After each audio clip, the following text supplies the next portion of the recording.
Have you ever wished that your Danelectro had just a tiny bit more attitude? Well, this guitar might be the solution. Let's talk about it.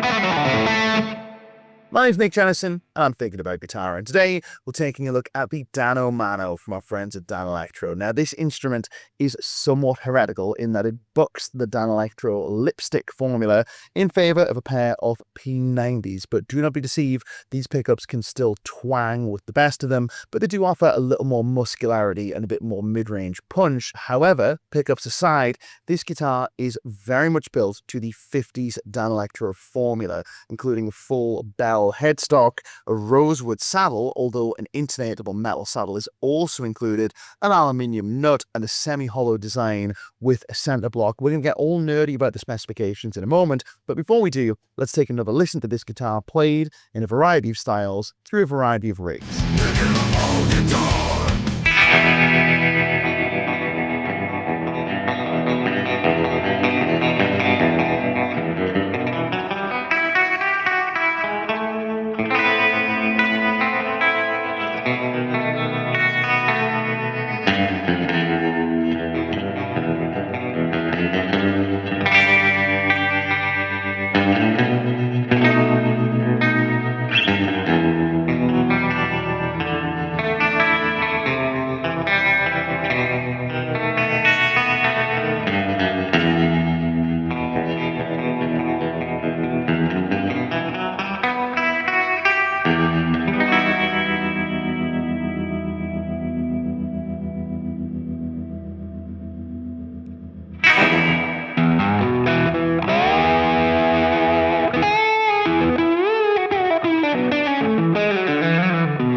Now we've heard some more examples of what this guitar can do, let's talk more about the specifications. And we're going to begin, as is tradition, at the headstock.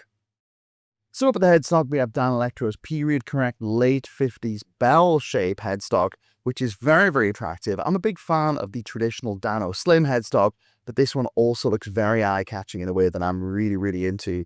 We have 58 style skate tuners. Now again, this is more of an aesthetic touch than a functional one, but it does add to the 50s vibe of this guitar. And truthfully, this instrument really is all about the vibe. But these are very good functioning tuners too. They keep the guitar rock solid in tune, as you would expect. We have a slim profile maple neck, which is a bolt-on design. We'll come to that in a moment. I'll flip it over and show you the front, where we can get a look at the aluminium nut, or aluminum for our American friends, and a fairly flat rosewood fretboard with 21 vintage style frets. These are quite small, quite low profile frets, very vintage correct. If you're a shredder, you may struggle with these, because me personally, I tend to prefer a taller fret profile. These are quite small, but they're great for the kind of playing styles that you typically do on an instrument of this stripe. Now, turning our attention to the neck joint very quickly, it's a 4-bolt neck joint with a lot of contact between neck and body, so it's going to be a very secure contact. You can argue the toss over whether this influences the tone at all, but I know plenty of luthiers who swear that it does, and a very traditional Danelectro touch of having the strap pin here on the guitar's heel. Now, me personally, I'd have it on the top horn, but it does look tidy here, and it does influence the way this guitar hangs or strap. Also, we can take a look at the side of the body, where we have this very cool Tolex finish all around the side. It's very 50s, it's very period correct, it feels nice. I think it looks tremendously cool as well in this beautiful, I would call it probably a burgundy red finish. Now, other finishes are available. This is my favorite of the bunch, so I'm very glad that Dano sent this out to us. We can also take a look at the front of the body, which once again is a semi-hollow center block design, which is traditional construction for this style of guitar on this Danelectro short horn body, which is one of my favorite Danelectro shapes. I'm a big fan of the crazy looking long horn too, and the 59er, but this is my personal favorite. We have a master volume, a master tone, and a 3-way switch to control the two P90s, which we're going to return to in a second. But I'd like to draw your attention to the bridge, because this is a traditional rosewood saddle bridge. However, Danelectro have also included an intonatable metal saddle bridge if you want to get your intonation absolutely precisely dialed in, or you prefer the tone of a metal saddle over the rosewood saddle. Now, these two P90s are the stars of the show here, because they're really what buck the recipe from the traditional Danelectro lipstick style configuration. But these are wired in the same way that the lipstick pickups would be wired, which means in the center position, they're in series rather than in parallel. So rather than subtracting from each other, they add to each other to create a very powerful sound in the middle position. And the pickups themselves are comparatively low output. I measured them at 6K and 5.4K respectively, but in the middle position, they're putting out a very muscular 11.3K, which is really going to drive an amplifier into overdrive. Now, to that end, we're going to take a tour of the 3 tones that are available. There's no push-pulls, nothing fancy going on here. Just master volume, master tone. It's going to be bridge pickup, both pickups together in series for more output and more muscularity, and then the neck pickup on its own. Let's take a listen through a clean amp, then a dirty amp.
There you go, folks. That's been a look at the Dano Mano. It is a fine addition to the Danelectro range and offers an alternative tone to the traditional lipstick pickup equipped Danelectros without throwing the baby out with the bathwater in terms of vibe and in terms of overall sonic character. As you would have heard, this guitar is capable of twanging with the best of them, but offers a bit more mid-range punch and a slightly different character to the lipsticks without fundamentally sacrificing that Dano thing that we all love. And so I'm sure you can tell it looks absolutely tremendous too. Other colors are available. I think this one's my favorite. Go and check them out. I think you're going to enjoy them. Oh, and one other thing, this guitar is also ludicrously affordable, so it will vary depending upon where you're watching this video or when you're watching this video, but go check out the price. I think you'll be pleasantly surprised. Once again, this is the Dano Mano from Danelectro. My name's Nick Jennison, and I'm thinking about guitar. Thinking about guitar.